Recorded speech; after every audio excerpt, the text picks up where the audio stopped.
Hey guys, hope everybody's having a good week.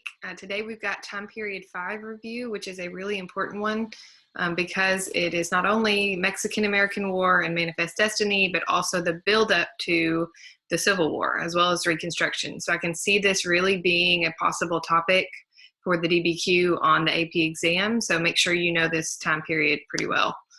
So to start, Manifest Destiny, hopefully you remember this is the idea that America was destined to stretch from coast to coast. So they're going to start trying to accomplish that. The first gain is Texas in 1845. It is annexed. Remember, it had been an independent republic since the 1830s when it broke away from Mexico, but it's not added to the U.S. until 1845. It is not part of what we gained from the Mexican-American War, the Mexican Cession. That's always some confusion on that. Oregon also is an agreement with Britain. That was part of Polk's campaign, 5440 or fight.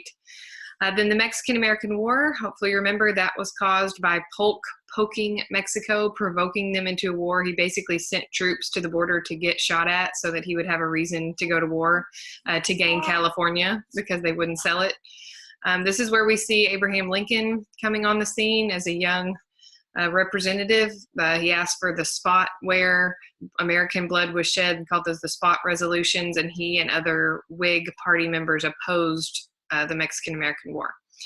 The treaty that ended the war, the Treaty of Guadalupe Hidalgo, is what gives the U.S. all of that land, including California and the Southwest. Soon after, so the Mexican Cession, all of that land is going to greatly intensify the debate over slavery, because now the question is, will that become free or slave territory? So this Wilmot Proviso, David Wilmot proposes this. Remember, it's never ratified or passed in the Senate, but it says there should be no slavery in any of that territory gained from the war. So it kind of becomes this foundation for the free soil platform in the West, even though it never technically passed. Because of California applying to be a state, let's see if I can move this, nope. We need a compromise because it would have upset the balance of free and slave states. So Stephen Douglas, Henry Clay, of course, the great compromiser, Daniel Webster all play a role. So the important parts of the Compromise of 1850, California gets to come in as a free state in order to appease the South, because they put in another free state, so they have to give the South something. They have this new, more strict fugitive slave law, which ends up backfiring because it's not going to be enforced in the North. And it just makes Northerners really angry that they're being forced to return runaway slaves.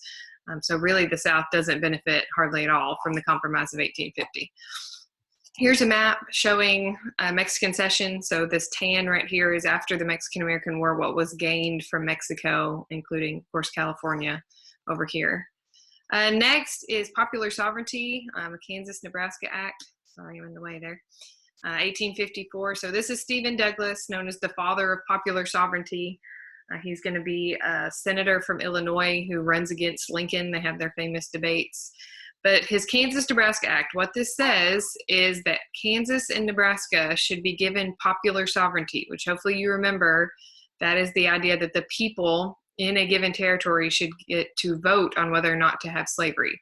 The reason it's important is because it repeals the Missouri Compromise. Since all the way from 1820, so for 30 plus years at this point, the Missouri Compromise had governed which states were free and slave. That 36-30 line, if you were above it, you were free. If you were below it, you're a slave state. Well, this could make that to where slavery could extend beyond the South, because if in theory Kansas voted to have slavery, it would have it, even though it's above that 36-30 line.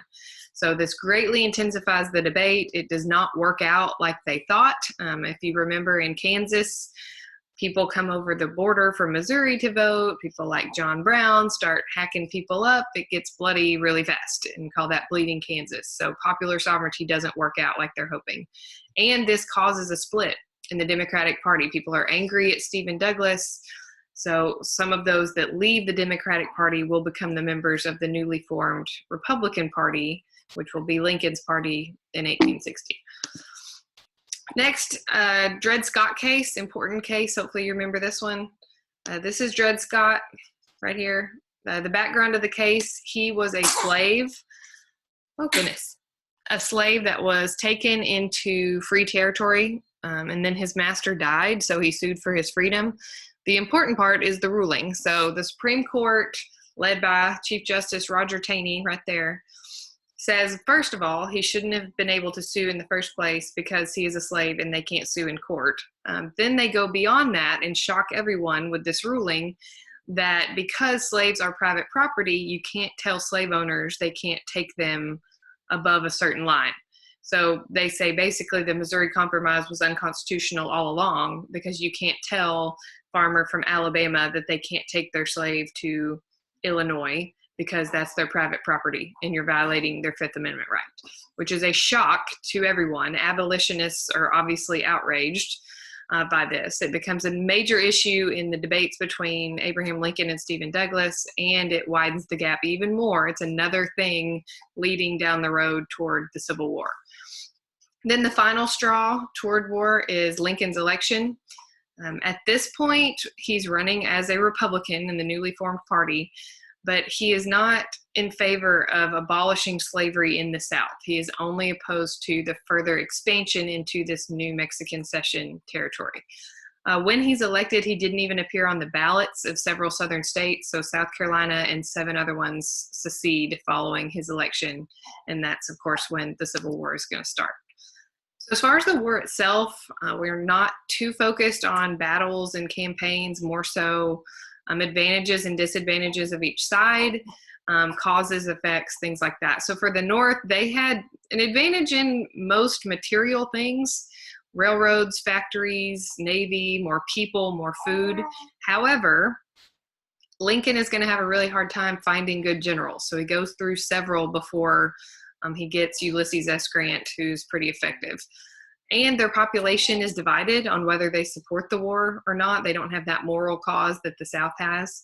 For the South, they're fighting a defensive war for the most part. They have a long coastline, which is difficult for the Northern Navy to blockade. And they're reliant on cotton because they think they're going to trade that with Britain and keep them out of the war. They do have skilled military commanders, Robert E. Lee, Stonewall Jackson, and they're close with Great Britain, mainly because of that cotton trading. Disadvantages: small population, lack industry, all the things that the North had advantages in. The one battle you need to know from the Civil War is Antietam, kind of like Saratoga from the Revolution. Antietam is important because it keeps France and Britain out of the war on behalf of the South. They do not join to help the South. It also allows Lincoln to issue the Emancipation Proclamation, which, if you remember, does not free the slaves. The 13th Amendment abolishes slavery. What this does, it's a military strategy aimed at hurting the South. It only frees slaves in Confederate states. However, it does shift the cause of the war. It's no longer about just preserving the Union. It is about ending slavery. So that is kind of a turning point in the war and the purpose of the war. Other things that happen during the Civil War: national banking system is established to standardize currency. These 2 railroads get charters to build the Transcontinental Railroad, which will be completed in 1869. Homestead Act, that's that act that gives 160 acres of free land to settlers willing to move west. Congress passes high tariffs to protect American industry, and Lincoln suspends habeas corpus, which is where you can't keep people in jail without a court appearance.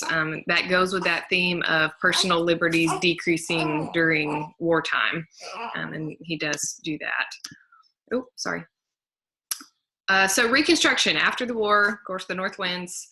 They have to rebuild and fix the South, which is greatly destroyed. So there's 3 amendments that you just have to know, call them the Reconstruction Amendments. 13th, 14th, 15th. Way to remember those is free citizens vote. So the 13th Amendment freed the slaves, ended slavery. 14th Amendment made former slaves citizens, and also that equal protection clause that people have equal protection under the law. And then 15th is the right to vote for Black males, which at this point would include all males. That one causes a split in the women's rights movement, that a lot of women were not supportive of the 15th Amendment because, if you remember, they'd been fighting for the right to vote since the 1830s and 40s and still didn't have it. We enter a new phase of Reconstruction. So remember, there's different plans for how to go about Reconstruction. Lincoln had his lenient 10% plan. Of course, when he's assassinated, that goes away. The radical Republicans in Congress have their plan, which is a more strict phase where they send military leaders into the South to occupy the South. They want to punish Confederate leaders.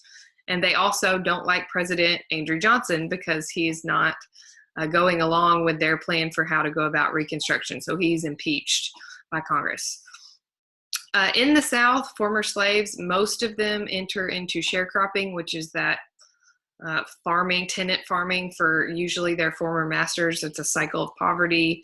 Black codes are the state level laws that are passed aimed at keeping the former slave population subservient. So both of those are, negative things affecting the former slaves. Okay, to finish up, election of 1876, we have a race between Samuel Tilden and Rutherford B. Hayes. There's a few states that have like contested returns. They don't really know who won in those states. So they end up making a deal. They agree that Hayes will be given the presidency if Republicans will agree to pull troops out of the South. We call this the Compromise of 1877, and it marks the end of Reconstruction because they are going to remove those troops from the South. This is not a good thing for the former slaves because they no longer have help in the South. So they're abandoning their commitment to racial equality and leaving the freedmen to kind of fend for themselves, and things are not going to go well in the South. We have these new Jim Crow laws, segregation laws, which, are like the separate facilities for blacks and whites that are going to be the case in the South all the way up until the 1950s and 60s.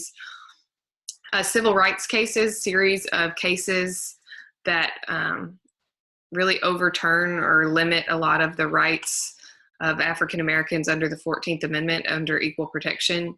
Plessy versus Ferguson, hopefully you remember that one. It basically said that separate but equal facilities are okay. That Plessy, Homer Plessy, who sat on the train car, who's 1/16 African American, sued. It went through the courts, and they said it's okay to have separate facilities as long as they're equal, which we know was never the case. And that one is going to be overturned in the 1950s by Brown versus Board. Other things affecting former slaves in the South: voting restrictions. So ways they'd keep them from voting even though the 15th Amendment was passed. Literacy tests, poll taxes, grandfather clause. So all these would be good pieces of outside evidence if you had any sort of question about African American rights in the South. These would be good to bring up as other ways they limited those. We see leaders emerge in the late 1800s, Booker T. Washington and, of course, W.E.B. Du Bois. They're both going to be leaders of the African American community, but they just have very different views on how to go about getting equality. So Washington has this famous speech, Atlanta Compromise speech, where he talks about casting down your bucket. We read that one in my class, if you remember, that you should learn a trade or practical skills, and over time their equality will come. So take economic opportunities. And then finally, after the Civil War, we see what we call the New South emerge, where people are pushing for more industry, less reliance on only cotton. These white conservatives, call them the Redeemer Democrats, come back to power with the troops gone after Compromise of 1877. So things are not going to get better for blacks in the South for a long time at this point. Many start to leave. Several African Americans migrate to Kansas. We call them the exodusters. And then remember also, once we get to World War I and II, many are going to move north in search of industrial jobs, call that the Great Migration. So several are going to start leaving the South. So that's it for time period 5. I hope you remembered a lot of that. And like I said, there's a good chance some of that would appear if it's not the topic of the DBQ on the AP exam. So hope y'all have a great day. I will see you later.